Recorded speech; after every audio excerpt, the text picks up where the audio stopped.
Hello, my name is Camilla Tyler, and I'm back with another one of my videos. Hope you like the videos I put out so far. I hope they're reaching the people that I need to know the information and also who love poetry. I have some more poems for you today. My story, I don't know my bloodline, I don't know my lineage, I do not know my mother and my father. Put a little incense on it.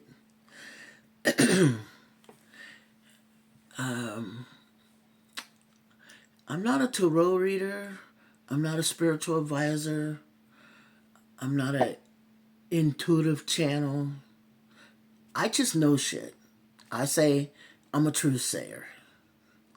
Because when I hear the truth, I know the truth. I have a very close relationship with God. So if you ever talk to some of the people that have been doing spell work on me for all these years, practicing black magic, voodoo, hoodoo, who knew, all these years on me, many of them are now believers in God because with all the stuff they've been throwing at me throughout the years, and especially in this last year, where they've gone full on death spell mode, seems like every moon for a while, every full moon, but now it seems like every phase of the moon. And as always, I know what's happening, but it doesn't affect me.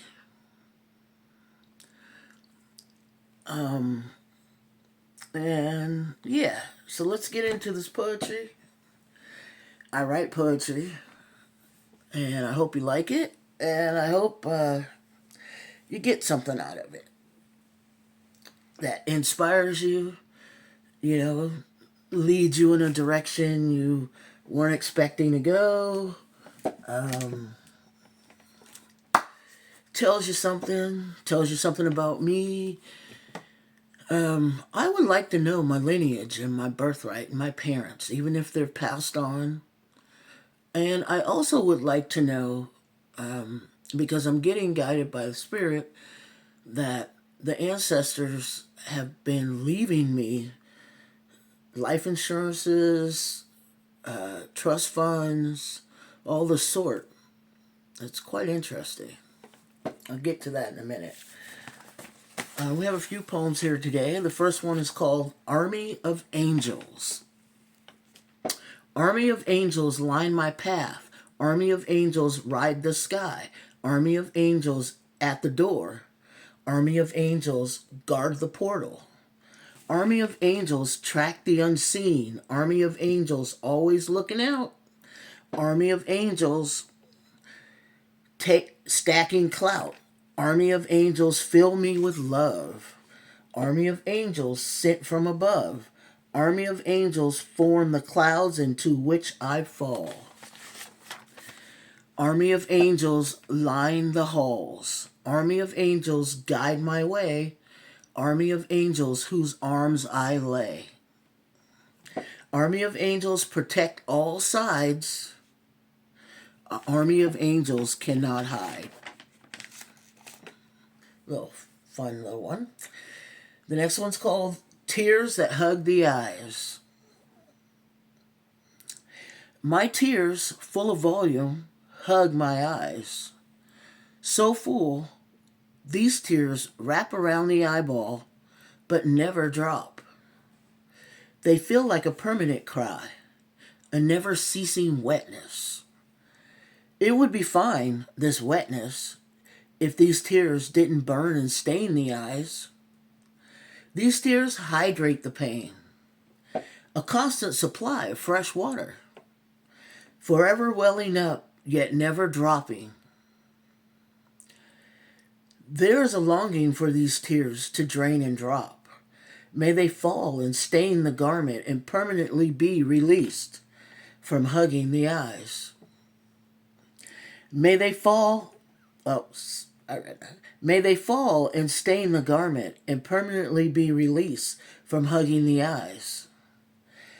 It feels as if these tears are the new normal, a normal that can never be fully embraced. It would be great if the hugging tears had a release date, a date to the end of hydrated pain. Tears that hug the eyes are misplaced hugs. Tears serve a purpose when fully released.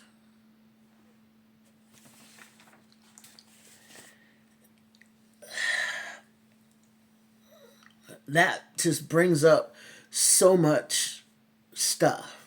So, yeah. Okay. Next one's called True Power. Insight discovered when entities come so hard for so long, relentless, never taking any breaks. A focused and concentrated effort, fueled by jealousy and nothing else. A pattern develops, so when you know, you know. No amount of effort defines true power. Many cannot see beyond their lack. Mistake resources for true power and still misuse the sources. The display in anger, ominous, selfish, and revealing. Signs of the lack of power. Like the mouse on the sticky trap. The harder you struggle, the deeper you are trapped. False power, false illusions. Try and try harder. Haters hate true power, shows what is not inside of them. What is lacking wells up anger. Some stay in this state for years, never realizing true power. They pop off backhanded, on the sly, with deep digs, prancing, truly believing damage is occurring. The only damage is with those who participate in the madness. Actualizing true power is a deep dive. Haters don't have the time, can't love and hate the same.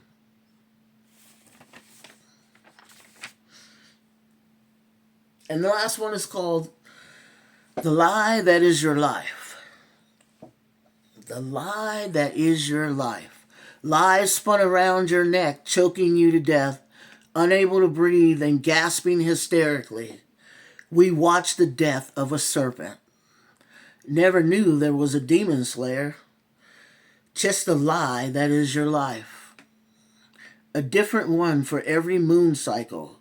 For years casting spells, now are sweet tales. Letting all know you come from hell, a special kind of evil even the devil can't conjure. Taking its place can't be escaped. Only now, instead of glory, a trap snares. Of course, you don't care, as it continues with stumps and nubs.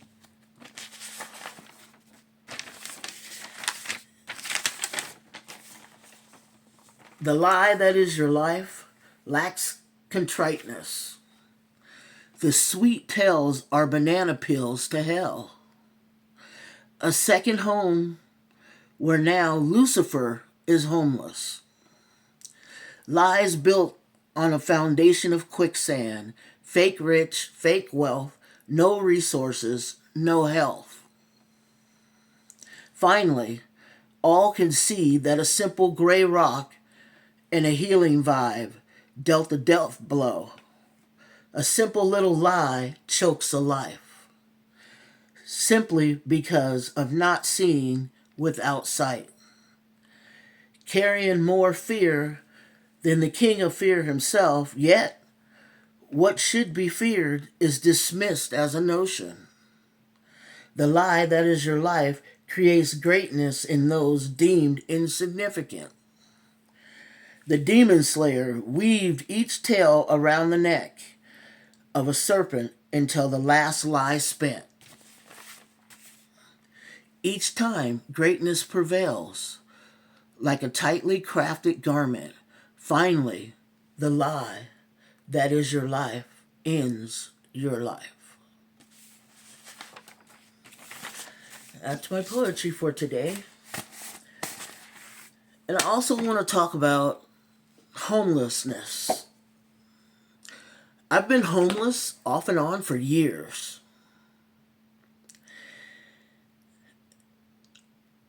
Sometimes when I say to people that I'm homeless, they say, no, you're not homeless. You got a place to stay. Or you're not dirty. Or da da da da da.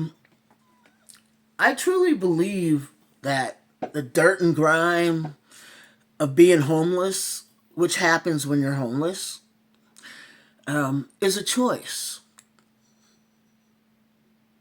I think that between all, well, back in the day when I was homeless, I would do things like get memberships at the health club or go to the pool or go to a truck stop.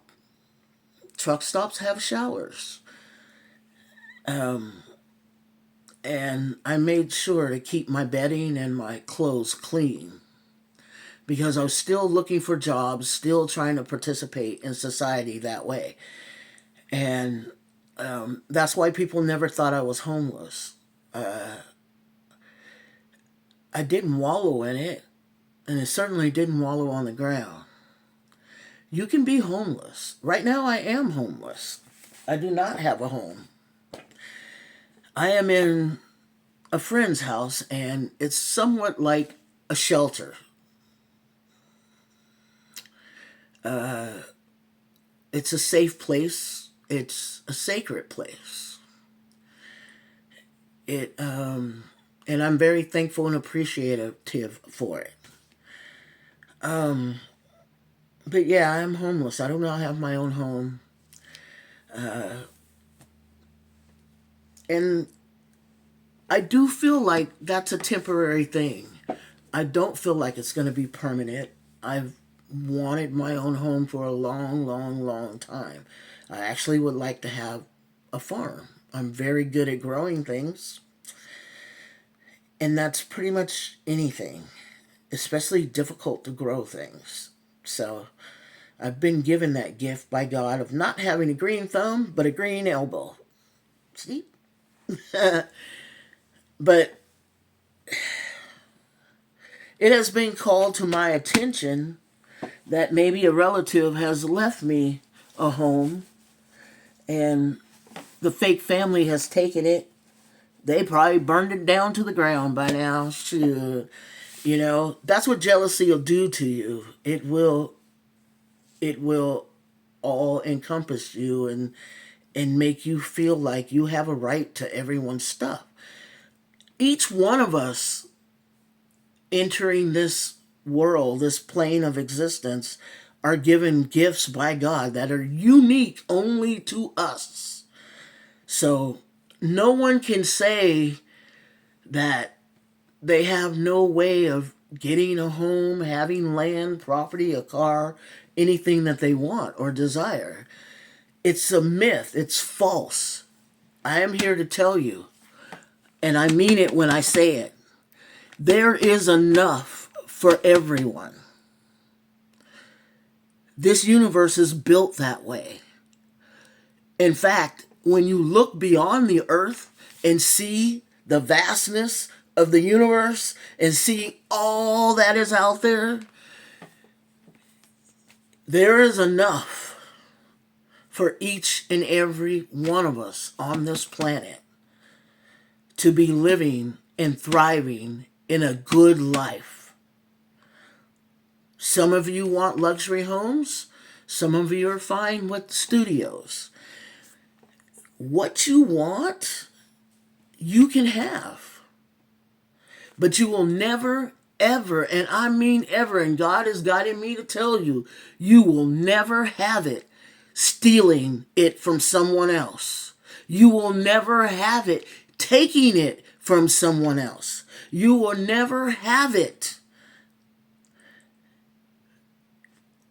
if you're not getting it the way that God designed for you to have it. You will never have it. You may get it and it will be temporary. You may get it and have it for 20, 30, 40, 50 years. But you will never have it.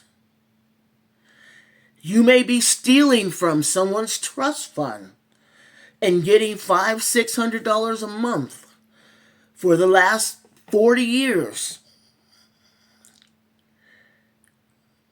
But you don't have nothing to show for it.